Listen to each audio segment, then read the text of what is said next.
Okay, here we go. Shalom is around. Yes. Oh, sure. Oh, that would be great. Yeah. That's awesome. Okay, that'll be fun. All right. Good morning, ladies and gentlemen. Welcome to Kabbalah Café. So this is our mystical way to get the week started, and it is great to see you all on this very special Mother's Day. So happy Mother's Day. And indeed, this is a very wonderful way to start the week, all together, studying and connecting. Okay. And Sandrine, thanks for bringing the family. It's great to see you guys. What a special way to mark the day. Exactly. All right. So today we have a really great. Oh, hey Matt, good to see you. Matt, live from Kansas. Live from Kansas. Welcome back to Kabbalah Café. This is great. Okay.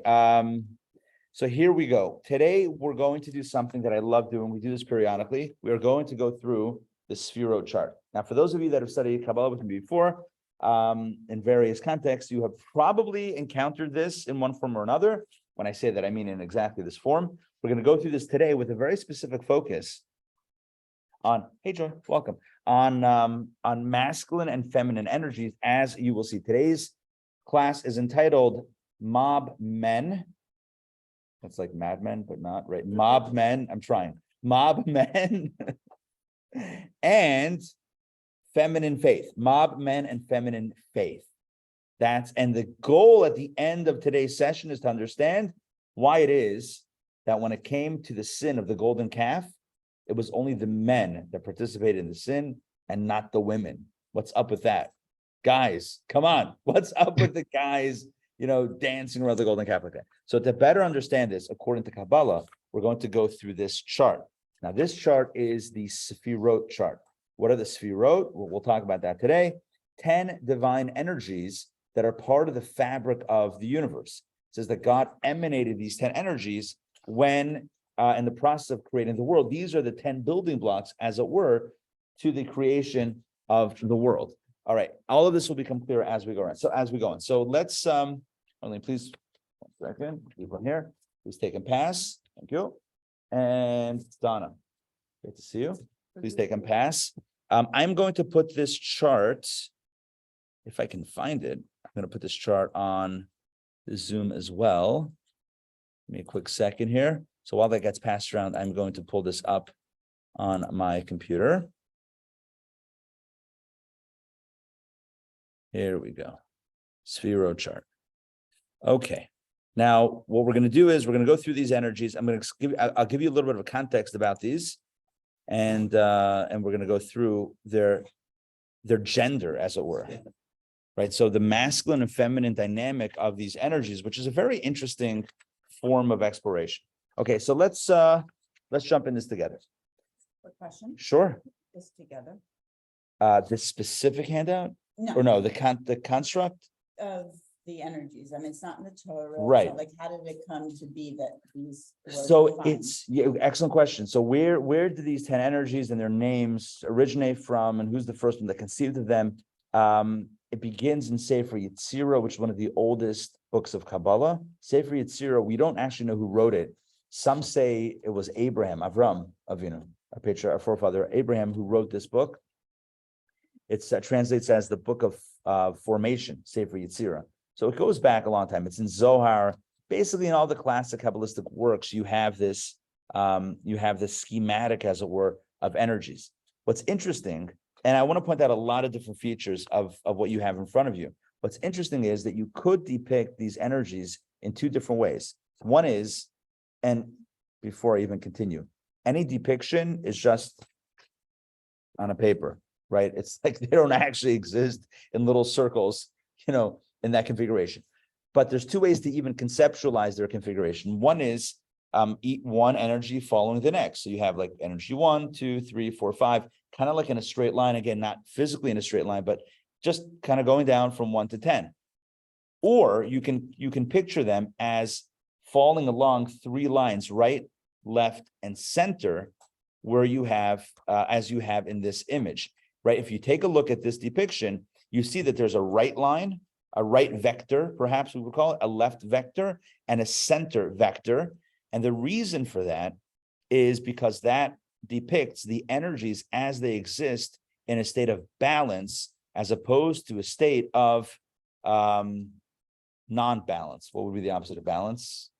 Imbalance, or all right, or just each one about themselves. So I'm going to explain what I mean by first pointing out the following. Kabbalah teaches that before our reality, the reality that we exist in, there was another reality called the world of tohu, the world of tohu, not tofu. That's something else. The world of tohu. What is tohu? Tohu literally means, Tohu vavo, right? Tohu means chaos. So we have the world of tohu is the world of chaos. What is the world of chaos? It's a state, right? It's a reality where, according to Kabbalah, the light was great. Come on in. Oh, you want to take one? Sure. The light was big and the vessels were small. The light was big and the vessels were small. What does that mean? What's light and vessel? You could picture it literally, but let's speak a little bit more abstract. When it comes to Kabbalah, always speaks in terms of, many times speaks in terms of light and vessel. Light is what goes inside the vessel. So, for example, in language and communication, let's say you're writing an essay. Let's say you're in school and you're writing an essay, right? Theoretically. So the concept is the light. The words you use are the vessel, right? So you have the idea that you want to convey, but you have to convey that idea in some sort of vehicle that's going to transport the idea to the reader or to the listener when you're speaking. So the idea would be the light, and the words, the vocabulary, the language would be the vessel, right? So thoughts and speech, light vessel, or maybe more precisely, ideas and language, thought vessel, light vessel. You have light and vessel everywhere you look. You have basically the thing, the input, and then what is containing it. Now, Kabbalah teaches that any light, you can only see that it's a light when it has a vessel. So going back to my idea and language example, if you have an idea, but you can't articulate it, no one knows about your idea, correct? If you have an idea, you have a brilliant idea, but you can't communicate it, so that it's almost like it doesn't exist in the tangible world without a vessel. You always need a vessel to kind of garb or to kind of shape the idea so that the idea can be intelligible and understood. So light and vessel. In the world of tohu, which is the world of chaos, the light was too big for the vessel. So let me give you now a water example. So imagine you're thirsty. So you take a cup, you take a paper cup or styrofoam cup, whatever, and you walk over to, I don't know, one of those water cooler things, right? And you flip the thing, the toggle, I'm sure there's another word for it, right? You push down the water cooler nozzle, The thing, right? The thing, that's the medical term. I don't know if you want to go so elaborate, but yeah, you push the thing and the water comes out, boom, shakalaka. Why? Because the light, again, the light in this case would be the liquid and the vessel would be the cup. So light and vessel, you have a little bit of light, a little bit of stuff, liquid in the vessel. The vessel is big enough to hold the stream that's coming through. But imagine you go to a fire, you have a fire hose. And you have a fire hose and you hold a paper cup in front of the fire hose and you turn it on full blast. Now I have to stop myself for a second. The fire hoses, the fire hydrants, is that water or chemical? Do we know? Is it water? It's water. There you go. I don't know why I'm saying, I'm asking a question. I want to know if it's safe to drink. So now that we've established that it is, now imagine you go with that fire hose, right? I'm not suggesting that anyone do this, but you go and then you want to fill up your cup. It's not going to work. It's too much energy for the recipient. Give you another example. Let's talk about education for a moment. Let's say you are a brilliant teacher. No, sorry, let me backtrack. Let's say you have a brilliant idea and you're teaching, right? You have this, like, it's not only a brilliant idea, it's like a deep and big idea, but you're teaching little kids, but you really want to teach this idea. So you present it in its full glory. You know, what's the expression that we use when someone's saying something and you're not getting it? You say it went over, right? Well, it went over my head, right? It went over their heads. What does that mean? It means that the light was too big for the vessel. So it didn't go in the vessel. It didn't go into the student's mind to be grasped intellectually, intelligibly by the mind. It went over the mind, i.e., it's too much light for the vessel. So Kabbalah teaches that there was a world called Tohu, a world of chaos. Why is it called chaos? Because there was too much light for the vessels. And so what happened to the vessels? The vessels shattered. Like my example with the fire hydrant, you crank up that water to the max, the water flow, the water pressure. You hold your little paper cup or styrofoam cup. Don't hold it. Just put it there. Blast the smithereens. That's what Kabbalah refers to as the shvirat hakelim, the shattering of the vessels. When the light is too big for the vessel not only doesn't hold it, the vessel can actually be harmed by it. A very simple example of too much light for the vessel would be the eye and the sun. Do not recommend trying this. But if you stare directly at the sun, right, it can damage the eye. Why? Because the full brightness of the sun, of the source of light, is too big for the vessel of the eye. The eye needs light to operate, to see. It needs light, but too much light is not good. Another example, remember those film cameras? We've talked about this before. Those film cameras, right? Take a picture. What is that? What am I even doing? I'm forwarding. No, I am advancing. Thank you. I'm advancing the film. And then what happens if you pop open the back of your camera while the film's in there, huh? Yeah, you've exposed your negatives. Am I saying the right word? It's been a while, right? Hold on. Let me make a phone call as a life. Let me pull out my rotary phone and give a call to make sure I got this right, huh? It's not a negative for you process. It's exposed to the film. The film. Oh, good. Perfect. Thank you. So you've exposed the film, and now it's not. Why? Because it needs light. Hence the shutter. The aperture, it opens up, it closes, right? It opens and closes. It lets in a little bit of light. What happens if it lets in too much light? Yeah, it ruins the film. So the point is like this. The point is, in life and in the cosmic realities, you need to have the right combination of light and vessel, or else it's not a good thing. If you have too much light, then your vessel's gonna bust. If you have too little light, well, then your vessel's just sitting there like, what am I doing? Like, where's the light? It's the magic combo is enough light, enough vessel, and that's the to mix metaphors, it's the Holy Grail. Now, getting back to no worries. So getting back to Kabbalah and understanding the sequence of creation. At the beginning of the Torah, the beginning of the Bible, beginning of Genesis, it says that the world was tohu vavohu, right? As Jeff pointed out, the world was void and desolate, or chaotic and desolate. And Kabbalah says that's not just a euphemism, and it's not just describing what the world looked like, what this world looked like before it was created, but rather it's describing another realm before ours, another reality before ours, the world of Tohu. It was a space where the light was too big, the vessels were too small, and thus the vessels shattered. The fragments of those vessels form the building blocks of our reality, which is called the world of Tikkun. I'm sure you've heard that word before, right? Tikkun, like Tikkun Olam. Tikkun means repair. The world of repair is where we try to pick up the pieces of the shattered vessels and put them back together again. And we do that, of course, through living a good moral and Jewish life. That is what picks up the pieces of these shards that are broken. Our world, the world of Tikkun, has less light and more vessel. Right? It's like that great debate. Great taste, less filling. I'm kidding. Right? Less light.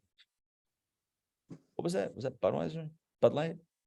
You don't want to get one with Bud Light. Yeah, it's too political. Oh, okay. I would never want to get political. All right. But anyway, getting back to this idea, there's less light, more vessel. It's sustainable. Our job is to kind of open up even more light, because the vessels, we see the vessels, we don't see the light. We see the world, we don't see the source. That's just typically the way we go through life, is we see us, we see ourselves, we see nature, we see stuff. We don't see God immediately. So the goal here is, we have a lot of vessels, so is to open up the apertures, as it were, through Torah and mitzvot, to bring down more light into this reality and suffuse it. But the way this world is built is through the construct of the 10 sefirot. And this is true on every level of existence. So whether it's this physical reality or the higher spiritual realms, everything is built with the DNA of the 10 of these 10 sefirot, these 10 energies. Sefirot means something that is bright and luminescent. All of these represent light, forms of light, divine light in vessels. So you have light that takes the form of Chachma, Bina, Dat, Chesed, Gevura, Teferet, Netzachot, Yesod, and Malchut. And what I want to do today is go through each of these, get a working definition, and really try to understand what each of these energies are, and then ascribe a gender, right, to these energies. Now, the ascribing of gender to these energies is going to be an interesting activity or process. We're going to use the tools that Kabbalah gives us to kind of ascribe either a masculine or feminine energy to these energies, as you will see today. So, Chachma. Let's start from the top. The way you read this chart is top right, top left, and then middle, right, left, center, starting from top down. So we begin with Chachma. Chachma is translated as wisdom, and that is a very poor translation. Chachma is really creativity. It's not about wisdom. I don't even know what wisdom means. Chachma means creativity. If you've ever had a moment where you've pondered a problem and then come to a solution, and you had that aha moment, like, aha, I've solved it. Like you have a problem. Like, how am I going to, X, Y, and Z? How am I going to do this? How am I going to pull off that? How am I going to, whatever it is, in business, in life, in school, whatever it is, wherever you are and you're stuck with a problem and you suddenly arrive at a solution, the light bulb, right? It's depicted in comic books as a light bulb going off.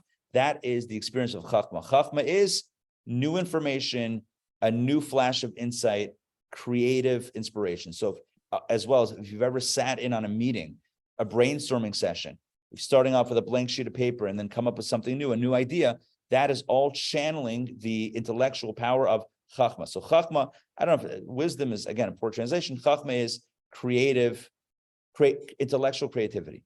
Bina is very different. Bina is processing the information you already have, breaking it down and understanding it really well. Understanding kind of works here. I would refer to it as actually comprehension. So it's, as opposed to creativity, Bina is comprehension. So Chachma is the designer and Bina is the engineer. It doesn't have to be literally like that, but like, for example, right, you have the designer is coming up with a crazy concept, the new idea, and Bina, the Bina side of the brain, figures out how to make it work. So imagine you're working for Apple, and Johnny Ives, remember him? Mm-hmm. Remember Johnny? Yeah, he was like the Johnny Ives, I think, or I think Ives. It's Ives. No, it's the guy who designed the iPhone, right? Oh. Imagine he comes up with this idea. We're gonna have a phone that has no buttons. Great. Thank you very much. That is crazy. The age of BlackBerry, everyone's typing on their Crackberries. And now this guy comes, I have an idea. I have a dream. What's the dream? A phone with no buttons. Sure, that's going to work. Everyone's addicted to typing on their BlackBerries. And this guy's coming up with an idea of no buttons. Well, we have an on-screen keyboard. On-screen keyboard, really, that's going to work? Little things press, you're going to get it wrong. I mean, there's no tactile feel. How's that going to work? So, and they have to build it out. You have to create it in a way that's going to work. Chachma is the idea. Bina is breaking it down, understanding it, making it work. Bina is the process by which you take new information and you understand it really well. So if you're researching a topic, right? You're researching a topic, a lot of that is Bina. You're channeling your Bina. Bina means you're going through a topic, understanding it really well, comparing, contrasting with other ideas. Bina is where the flash of insight that you have or that you've read or whatever, that's where it expands. Chachma is a point. It's that aha moment when you like, oh, I got it. If somebody asks you, what do you got? What did you get? You won't be able to answer it at that stage yet. Chachma is so purely creative, it's not expanded. It's still a single nukudah, still a single point. Bina is the expansion of that point. So Chachma is creativity. Bina is comprehension. What is that? That is where you're focused on the idea. So you had the flash of insight, you've developed it. That is now where you connect with it, where it becomes a little bit personal. Information in general, ideas are a little bit, so what I'm looking for, they are a little bit abstract, That's not the word I'm looking for. They're a little bit impersonal.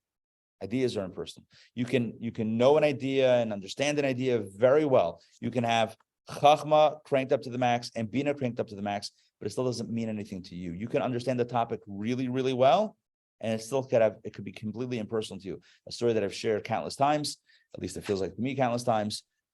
Bertrand Russell was a philosopher, an ethicist, and a mathematician, and he was a professor in a university decades ago. And unfortunately, he was found out to have been engaged in some unethical behavior. One of his colleagues called him out on it and says, you teach ethics, and here you are acting in a way that's unethical. So he said his response was, I also teach trigonometry, and I'm not a triangle. That was his response, right? In other words, which means that he was saying, I can understand it well, and I can even teach it, and that has nothing to do with me. I'm not a triangle, nor am I ethical, right? I can teach ethics. I understand it very well. That's not who I am. There's a disconnect. That is where you collapse the disconnect between the information and between the known and the knower. You collapse the gulf between knower and known. And now what's known becomes integrated with it. So you might know of a need, a social need. You might know that there are people in a country, in another country, or in this country that are in desperate need for something. And you can know about it and you can read about it. And it still might not move you in any meaningful way. That is where that information becomes personal and you begin to connect with it. So chachma, the 3 C's. Chachma is creativity, bina is comprehension, and that is connection. It's where you connect with the idea. I'll tell you a story in a second about that. Yeah. I want to see the difference between chachma and that. I think that creativity you have to have internalized. So chachma, the way Kabbalah describes chachma is that it's not necessarily internalized. It's in those experiences where you are, you're trying to solve a problem and suddenly you have a flash of insight. Suddenly you have a moment of inspiration. At that, if you freeze that moment, you still could not, good morning, wow, great to see you. You still would not be able to explain what you just realized to anybody else. You will have to take time to almost process what you saw. I'll give you an example, a physical example. This is what Kabbalah brings up. Kabbalah says, imagine you're walking through a dark alley that you've never been on that street before. You made a wrong turn, and now you find yourself in a dark alley, and you're not even sure where it goes and how to get back. You're kind of lost. Okay. No streetlights, you're lost. And then suddenly there's a lightning bolt flash in the sky. And for just a moment, everything illuminates and you see everything. And then it goes pitch black once again. It goes as dark as before. Now you have to use your memory and your mind to recreate what you just saw. Chachma is the lightning flash of insight. It's that moment of inspiration, intellectual inspiration, where you see the solution to the problem, but you still don't understand what you saw. You still haven't processed it. You see it. It's that aha moment. Like, I got it. What did you get? I'll tell you in a second when I figure out what I just got. It's the downloading almost of that idea, but it's not, you haven't processed it yet. So chachma is still not connection. Connection comes way later once you understand it. Chachma, you don't even understand it. You saw the solution, but you haven't processed it yet. So chachma is the least connected. Bina is a little bit more because you understand it, but you understand it as an idea. An idea sits there, not necessarily in here. Whereas that is where now it's getting a little bit more personal. Give you an example. I'll give you a story. This is brought down in Kabbalah. The story goes like this. There was once a farmer who was illiterate. He didn't know how to read or write. And he gets he would get mail, and he would have the local malamed, the local school teacher, come over to his house once a week to read all of his mail to him because he couldn't read. Well, one day the malamed comes over, is going through the mail, and he starts reading the letter. Dear so-and-so, we regret to inform you that your father has passed away. And the farmer begins to cry, and he faints. So the mystics asked a simple question on this story that never happened, but it's like an analogy, right? A parable. Mystics asked the following question. Why is it that the farmer, or this illiterate guy, why did he faint and not the guy who read the letter? Didn't he read it first? Didn't he understand it better? Didn't he understand the words better? What's the answer? Connection. It's not his father. It's not his father. You can understand that you can know that somebody experienced a loss, but it's not your loss. That's the difference. Bina is, I understand, I can explain everything about loss and mourning. I understand the topic. That is, it's personal. That is a completely different experience. Bina, your Bina could be lit up 100% to understand the concept, but it's still a concept. That is where it's personal. That is where it's personal. Okay, makes sense? So the reason why they're blue in this color coding is because they are the intellectual powers of the soul, blue being a little bit colder and, I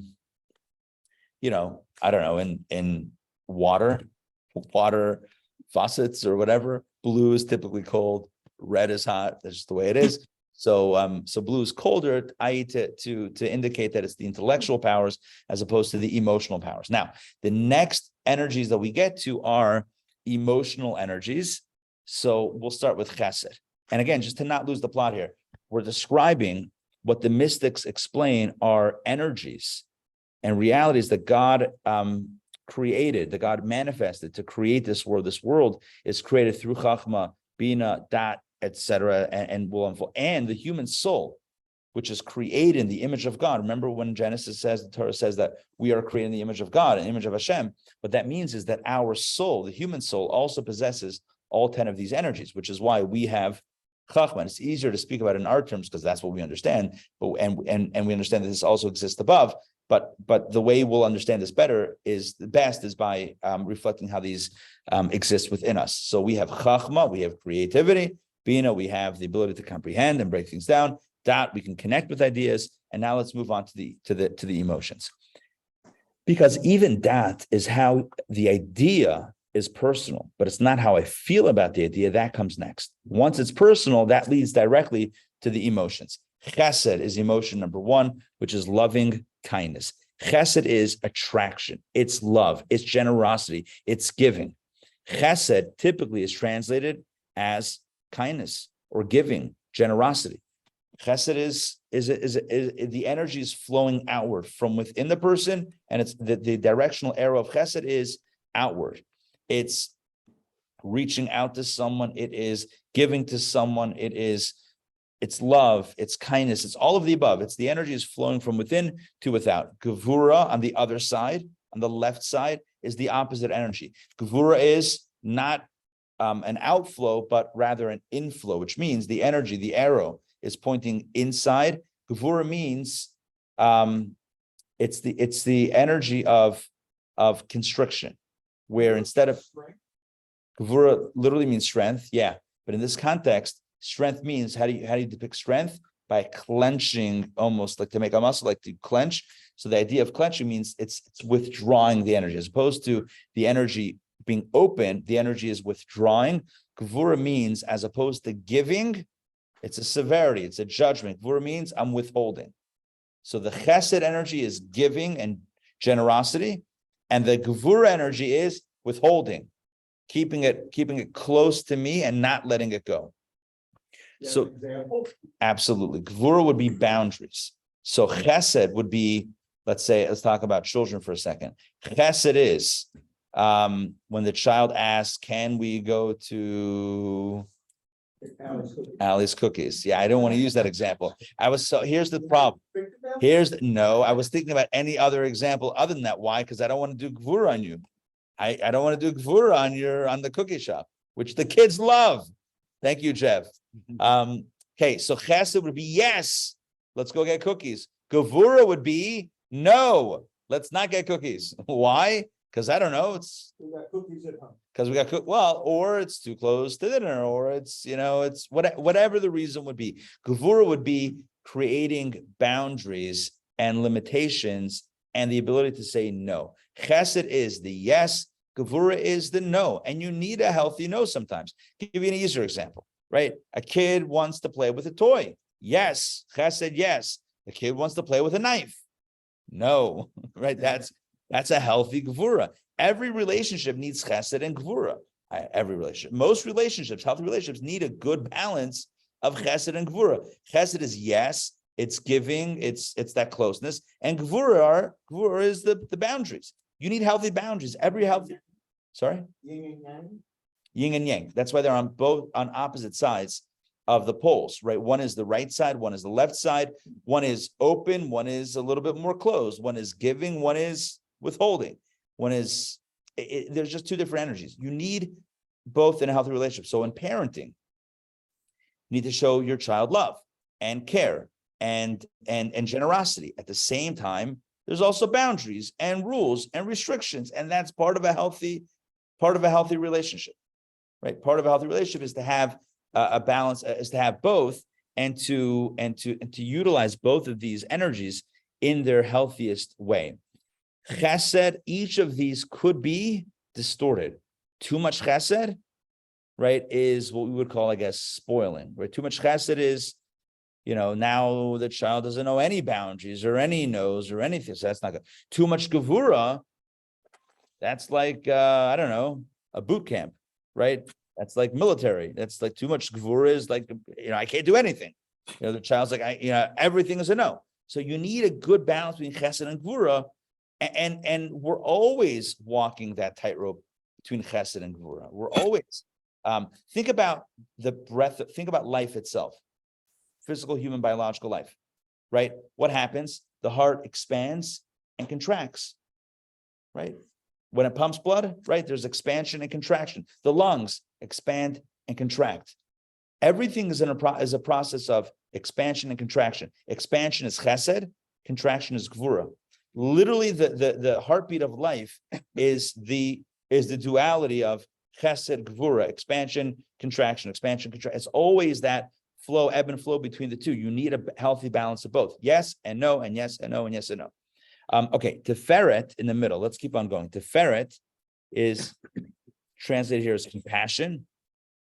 Tiferet is interesting because it's a hybrid of chesed and gvura, but not necessarily in the way that we might think. Tiferet is not like, oh, we're right down the middle, balance in between. No, you can have balance holding chesed and gvura at the same time. You can achieve a balance. Tiferet is a third energy. What is Tiferet? See, chesed is non-judgmental. Chesed, pure chesed is, I'm going to give. I'm going to give. Whether you deserve it or not, I'm a generous guy. I'm giving. That's chesed. Gevura is, well, wait a second. Let me look to see if this is good for you or if you need it. So gevura is using a lot of judgment. That's why the word din, judgment, is associated with gevura. Gevura employs a lot of judgment. Chesed employs pure chesed and employs zero judgment. Pure chesed is giving. Gvura is judgment. Tiferet is both. Tiferet is where I'm judging, and I'm judging the other person to not be worthy of it, but because they're not worthy of it, I feel bad, so I'm going to give it to them anyway. You with me on that? Compassion. Compassion or empathy, or maybe sympathy. I'm not sure which one it is. Right? So it's like I'm looking at the other. I'm being judgmental, and I'm looking and I'm saying, oh, you know what? They're not really worthy of this. They're not. But because of that, I have rahmanas on them. I have compassion on them. Yeah? What were you going to say? Doesn't feel very unconditional. No, it's not. No, it's not.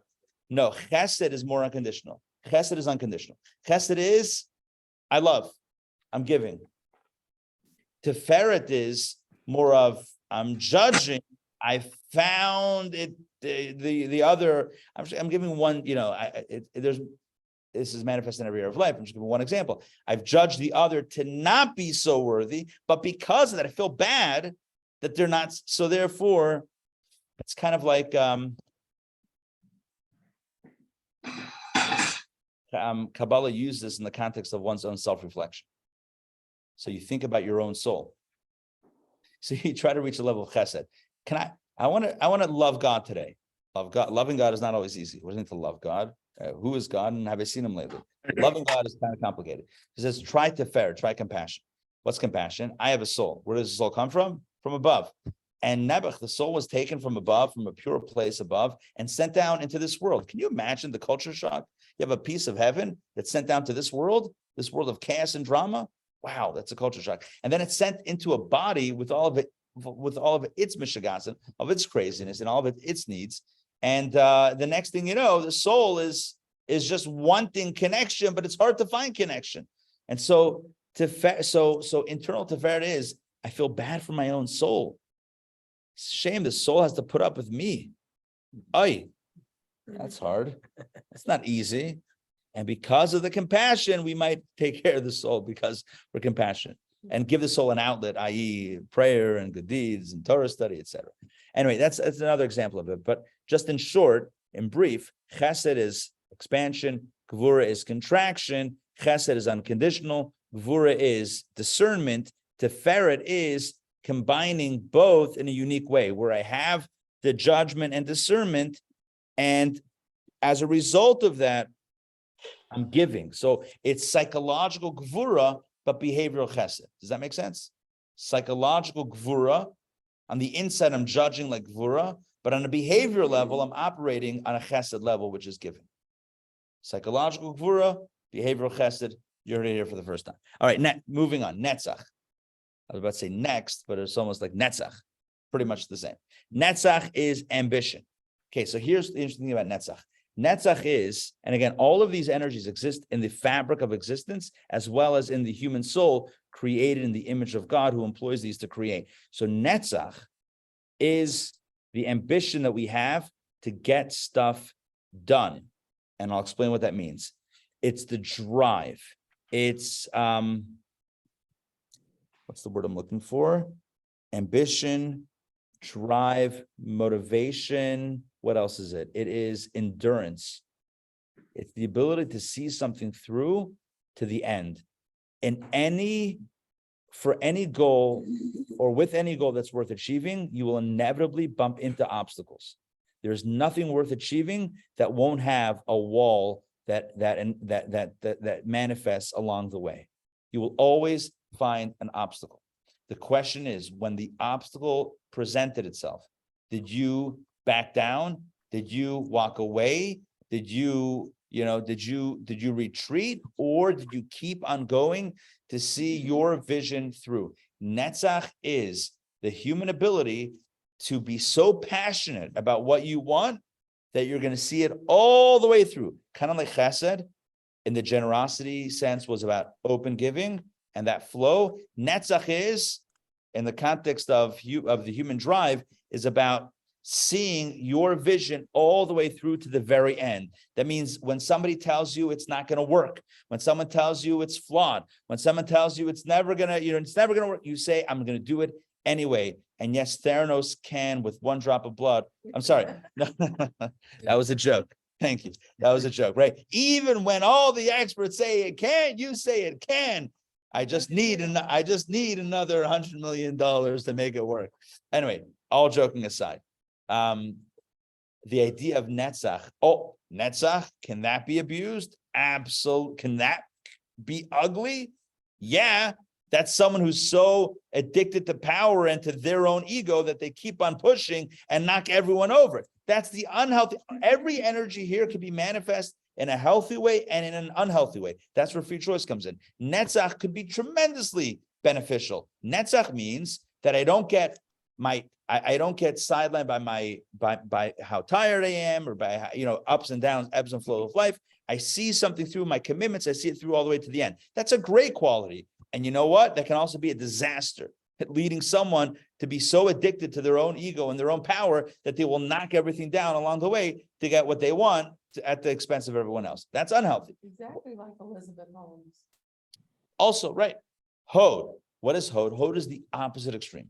Hod is, here's translated as devotion. I don't know. We'll have to massage that into the real meaning. Hod in Kabbalah means the idea of yielding to something else or someone else. Whereas netzach is the ambition to push forward. Hod is the ability the ability to pull back. Hod is yielding. It's like, when you're merging onto a highway and you got the yield sign, you know what that means? The other guy's got the netzach sign, you got the Hod sign. They're going forward and you are yielding to them. Hod is the ability in a conversation to listen to the other person who's talking. Netzach is, let me tell you what I think. Netzach is, the guy on the first date. For 2 hours, he's talking about himself. For 2 hours. This guy is talking about himself. I did this and I did that and I think this and I think that. 2 hours in, he's like, "Oi, I've done so much talking about myself. My apologies. What do you think about me?" Right? That was the joke. That was the punchline. Not the delivery was right. You know that guy. Anyway, so Netzach is, here's what I think, all the way to the end. Hod is, I want to know what you think. Hod is the opposite quality. Hod is submission to another or to a higher value. Hod is to put the brakes, right? And to slow down and to allow something else to present.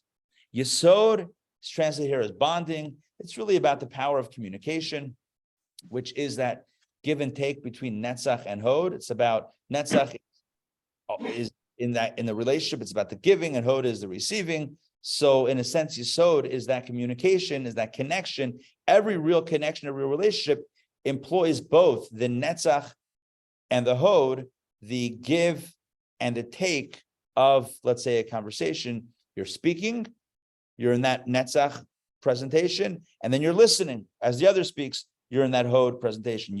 You share your thoughts, you listen to the other one's thoughts, and that is Yesod, that healthy connection of communication that blends both of those energies.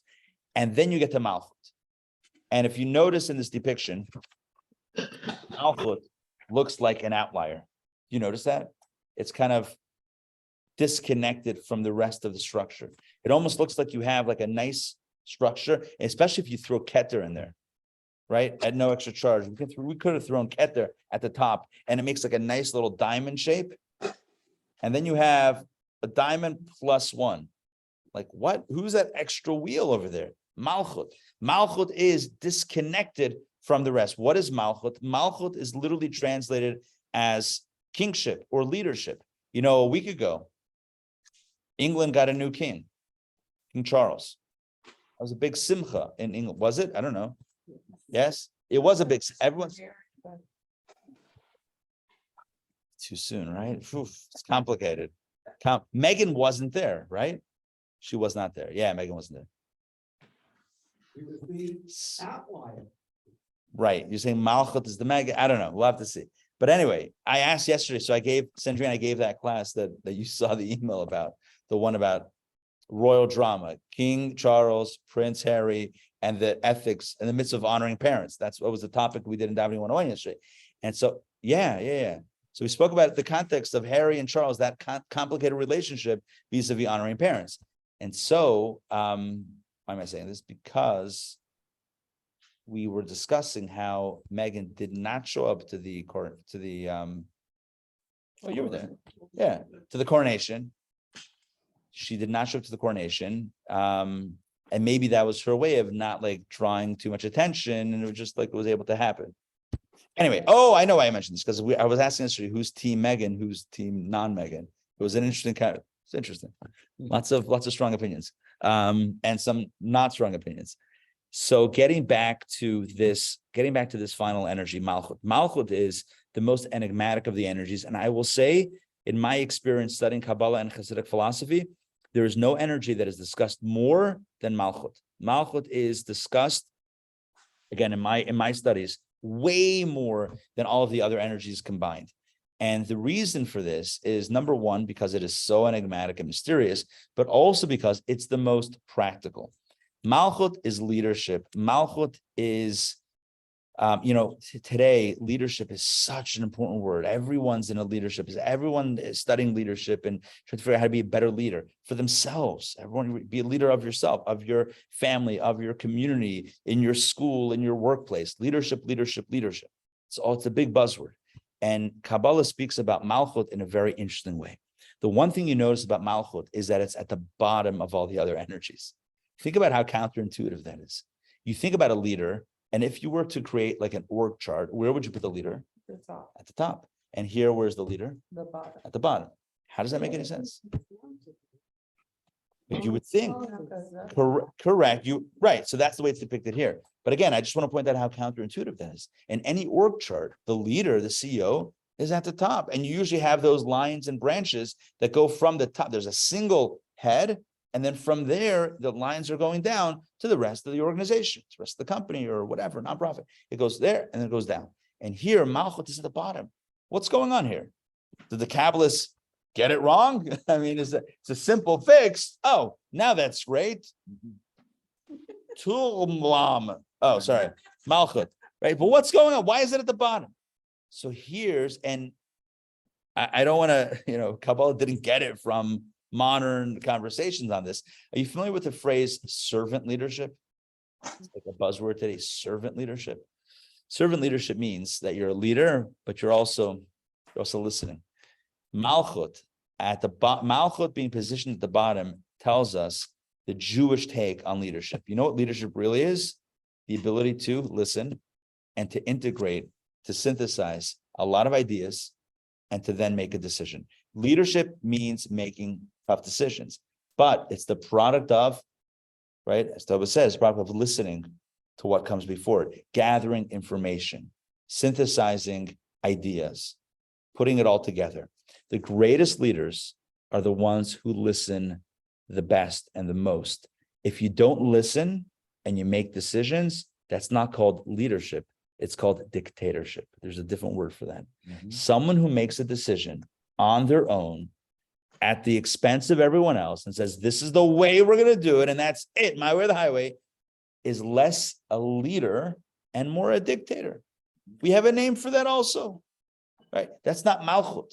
Malchut is a very specific type of leadership, a leadership that listens, a leadership that is driven by humility. Think about the greatest Jewish leader that you know in history, in the Bible. Who's the greatest? I mean, right, should be easy. Who's the greatest leader in the Torah? When you read the Torah, Moses, right? It's called the 5 books of Moses after all. Anyway, right? Moshe Rabbeinu. He's the dude. And when you think about his origin story of leadership, it happened at the burning bush.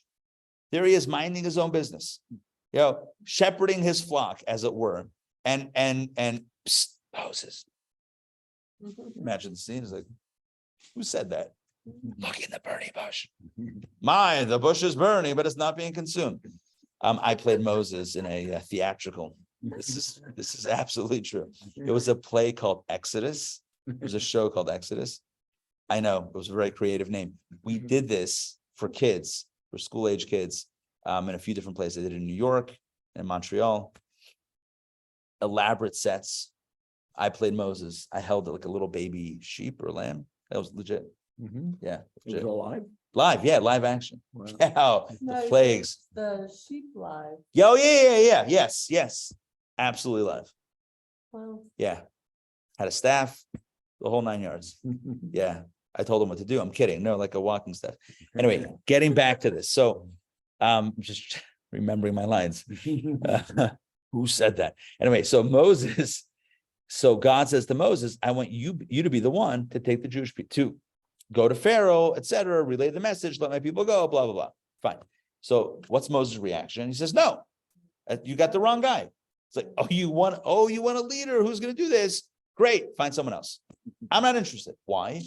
He wasn't running after power. He wasn't running after fame.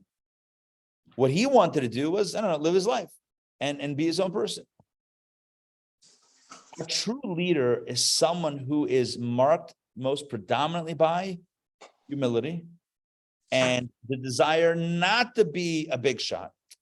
The one who's running after leadership, you might want to run away from that leader. Someone who's running like, pick me. It's like, do we really want to pick you? I don't know. I'd rather someone who doesn't want to be in that position. The Torah says something fascinating. When it came time for Aaron, for the first time, to step up as the high priest, God had appointed him the high priest, but it's a title until the tabernacle opens up and things are actually happening. So the day that the Mishkan, the tabernacle, was open for business, they had the big ribbon, right, the hard hats. Kidding. So they opened up the Mishkan, and it came time to offer the first sacrifice, and it was supposed to be Aaron to do it, and Aaron doesn't want to approach. Aaron HaKohen, he doesn't want to approach. And Moses says to him, go. He's like, I'm too, It's kind of like embarrassed or ashamed. He was afraid to go. And Moses says, oh, you're embarrassed, you're ashamed. That's why you were chosen. That's why you were chosen. You don't want someone who's running after it. Oh man, that's probably for all the wrong reasons, right? Because to be a leader is very difficult. You have to listen a lot. A real leader, to listen a lot. You have to care about the people that you're leading, to really care. And that's not an easy thing. That requires a lot of intake. We typically think that a leader is the one who gets to call the shots and tell other people what to do. Leadership is being open and listening and being sensitive to the needs of the other. That's what real leadership is. That's why leadership is so hard to get right, because the leadership model that we see in the world is the exact opposite of what real, at least according to Kabbalah and Judaism, of what real leadership is, right? We make a big, there's a lot of noise about the leaders who are all about telling people what to do and this and that and that. Meanwhile, a real leader, someone who's sensitive and listening, is doesn't make a big splash. But that's what real leadership is. When you look throughout Torah, King David, Moses, in our times, the Rebbe, for a year, refused to become officially named as Rebbe. He didn't want it. He didn't want the job. He didn't want the job. Until there was no other choice. I mean, it's like, all right, you've been selected, right? You've been selected. So you get those phone calls. Hello? You've been selected for a cruise. I don't think so. I'd rather not. I'd rather not have your cruise with all the strings attached. Oh, you could be the leader. I don't want to be the leader. I know what it means. I don't live my life anymore. To be a leader means I don't have my life anymore. I've just let go of my life, right? A Rebbe doesn't have. I mean, we're speaking in like, it means you don't have your own life anymore. There's no personal life. Now it's all about the people. It's all about the leadership. It's all about listening to what everyone needs and helping others. That's what real leadership is. So who wants that? You want the leadership where you can tell everybody what to do at their own peril? Oh, you want to be a dictator. Oh, so just say that. You want to be a dictator, not a leader. Anyway, well, here's the point. Malchut, of all these energies, is so unique. It's the only energy of the 10 that is more focused on the other than self. All of the previous 9, my ideas, my feelings, my ambition, my this, my that. Malchut is about you. Malchut is about listening. It's about caring. Yes, you have those compassion and loving and love, but that's how I love. That's how I'm compassionate. Malchut is not how I'm the leader. Malchut is about taking in from the other. Malchut of all, that's why it's hanging below the others. That's why it's an outlier. Why is it an outlier? Because of all of the 10 energies, it's the only one that's more focused on the other. Think about it in a very simple way. Think about it in a very simple way. To be a leader, you need someone else. You need the other. To be kind, you could be kind yourself. The way Kabbalah describes it, let me give you an example. Kabbalah says like this. The biblical story, remember Abraham after his Brit Milah, after his circumcision? Yeah, it was painful. He was 99 years old. Couple of days it hurt. It was day 3, the day of the most severe pain. Where was he? Day 3. Well, looking yes. for that. He was looking for guests. He was sitting outside his tent, scanning the desert. I don't know what this is. I know what this is. Binoculars. Scanning the desert horizon to look for guests.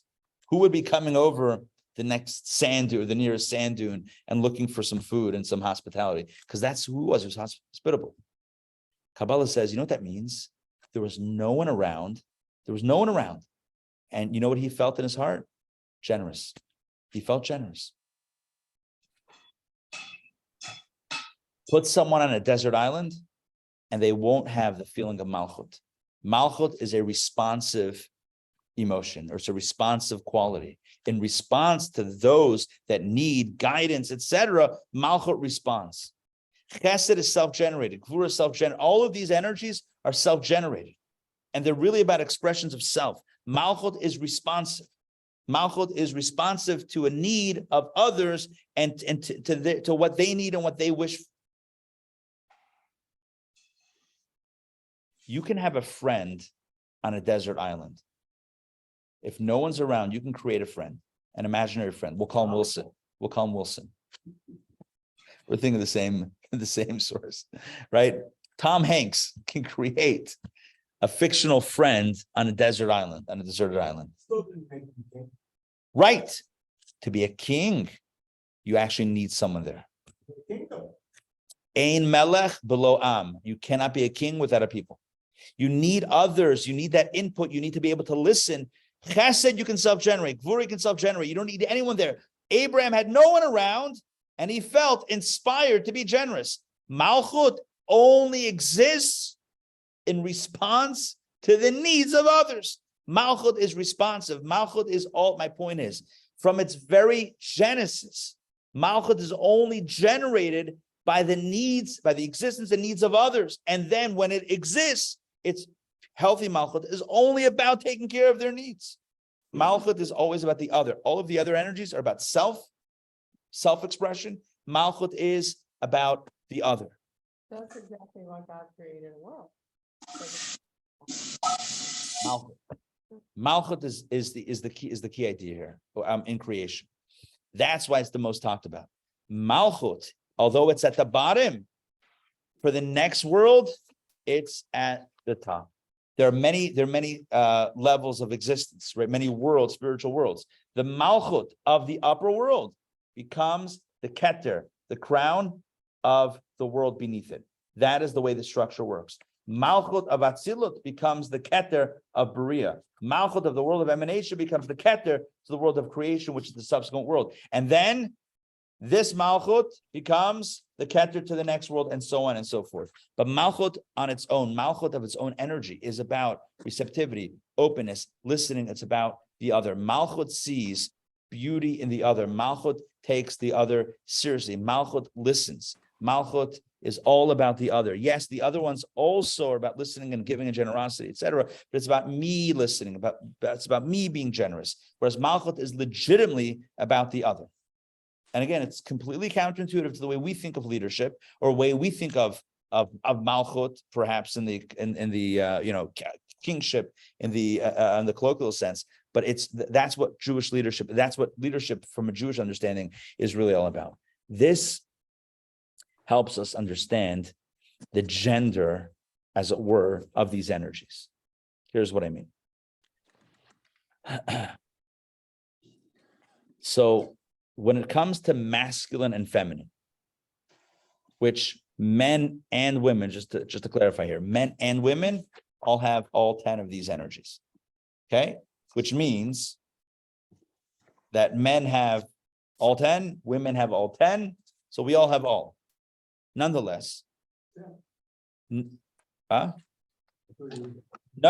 exception.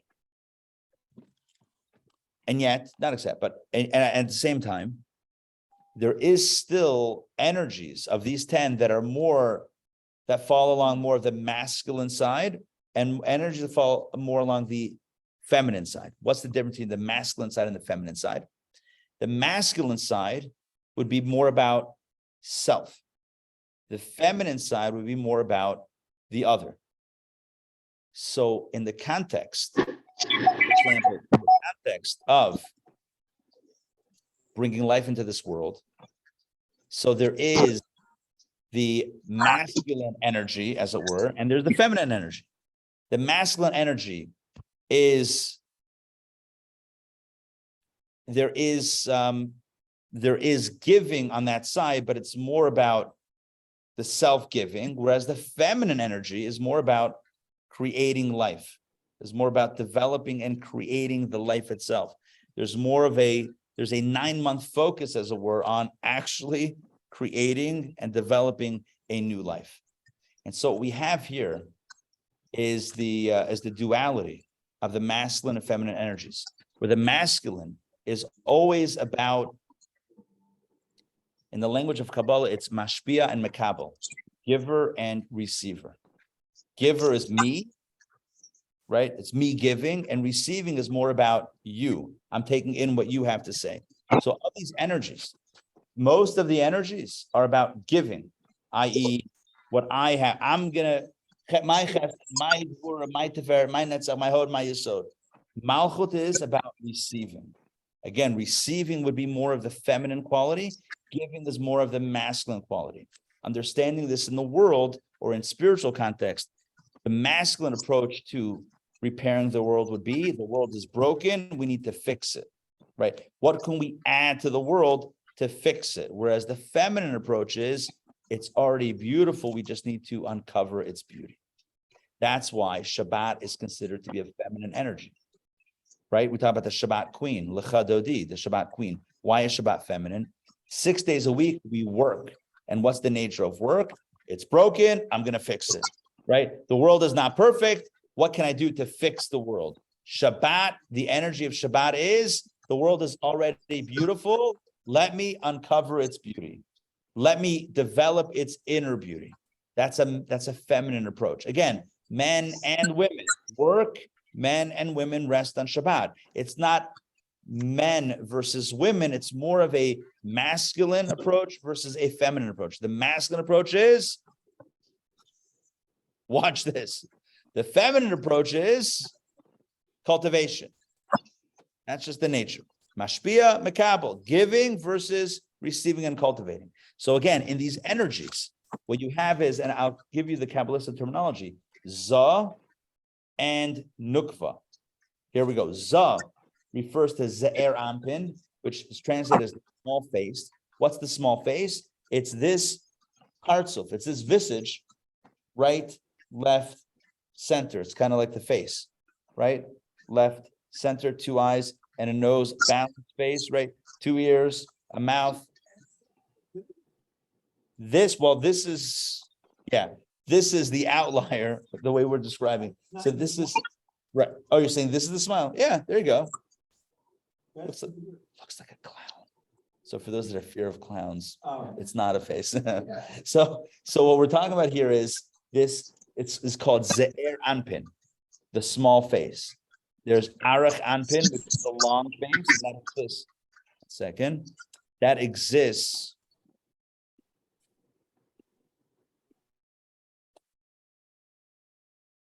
Okay, that exists in the higher realms. We're not talking about Arach Anpin. Ze'er Anpin, the small face, is right over here. These 6 energies: 1, 2, 3, 4, 5, 6. That's called Ze'er Anpin. And then you have Nukva. Nukva is the feminine energy of Malchut. Za is masculine. Nukva, Malchut, is feminine. Za is giving. Malchut is receiving. Right? As Toba said before, these energies are all sharing, and Malchut is listening. It's like the other The Tom. top 3, so it's interesting. It's like the other Tom in this movie.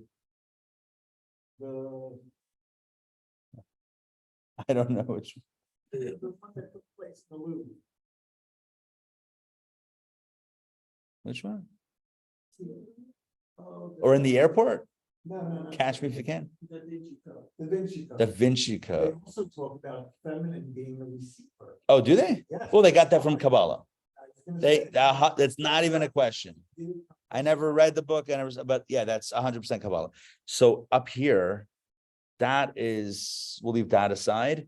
Chachma is considered masculine. Bina is feminine. Why? Chachma is the flash of insight. It's like the seed of the idea, and Bina is where it's developed and cultivated. So that's kind of like, Bina is like the womb of understanding, where you develop the idea, whereas the Chachma is like the seminal idea, the seminal drop of the idea, that then it gets cultivated in the womb of Bina and developed and then birthed as an idea, as a fully fledged, fully built out with limbs and everything idea. So Chachma would be the masculine, Bina would be the feminine. But then when you get down to the emotions, right, the red stuff. So the first 6 are the masculine energies, and then Malchut is the feminine energy. And so the big idea, and we're going to do this next week inside, because we're approaching the time. The big idea that we're going to share in our discourse, which looks like this, is that the feminine energy is very much connected with the other, and understanding how the process of creation happens. It's like, I mean, again, just going back to human to life or procreation, it's the feminine, it's the mother that has a much greater, I don't know, grasp on the creation of life, right? Creation of new life. That's right. Perfect Mother's Day theme, Doesn't. right? Somebody doesn't. Well, every day is, oh, that's only because we say every day is Mother's Day. That's how we, that's how we get that, that's how we get that in. You're not your husband's mother. I know, I'm talking about the kids. Every day is my Mother's Day. Yeah. Well, anyway, we'll talk after the guys, but here's the point. The point is that that the mother, as opposed to the father, the mother has a sense of creating life and understanding life and seeing how, you know, the life that's created was the process of the gestation, etc., more than the male, more than the man, more than the father. It's a natural biological thing. There's just more of a connection. Malchut has a greater sensitivity to what comes below it than the upper energies. I'm going to say that again. This is the final point that I want to say today. Malchut, right? Which, as I said before, Malchut, the lowest of one level becomes the keter to the next level. Malchut has a greater understanding from the inside out of the energy that will flow into the next world, as opposed to the energies that precede Malchut, because those energies are not directly flowing into the next world or shaping the next world. It's Malchut that deals with the people. It's Malchut that deals with the other. The other energies are like, here's what I think, here's what I think, here's what I think. It's Malchut that synthesizes those and then shares them and then passes them forward. It's Malchut that is more connected with the Am, with the people, than all of the other energies prior to it. And thus, it's Malchut that understands how the life that exists beneath it is connected with the life that exists above it. Whereas the higher energies don't see any connection really between themselves and what is produced. Malchut sees the process all the way through.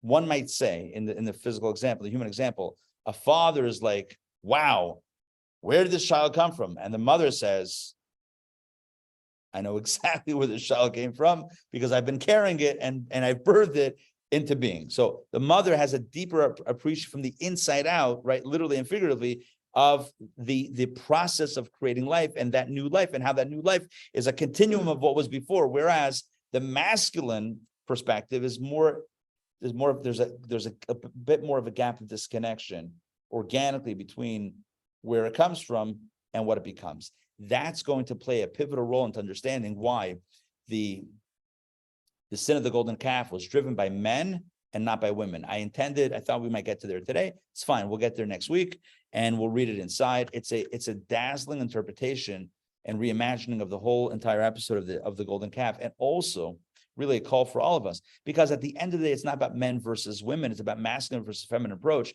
And every male and every female can call forth their inner Malchut, and their inner Malchut means the ability to see the flow of life from the top going all the way through into that next space. And it means the connection between what will become and what was. It's seeing the two, the connection point between the two. And that's the key, as we'll see, to the idea of maintaining faith, of seeing God in this world. Yeah.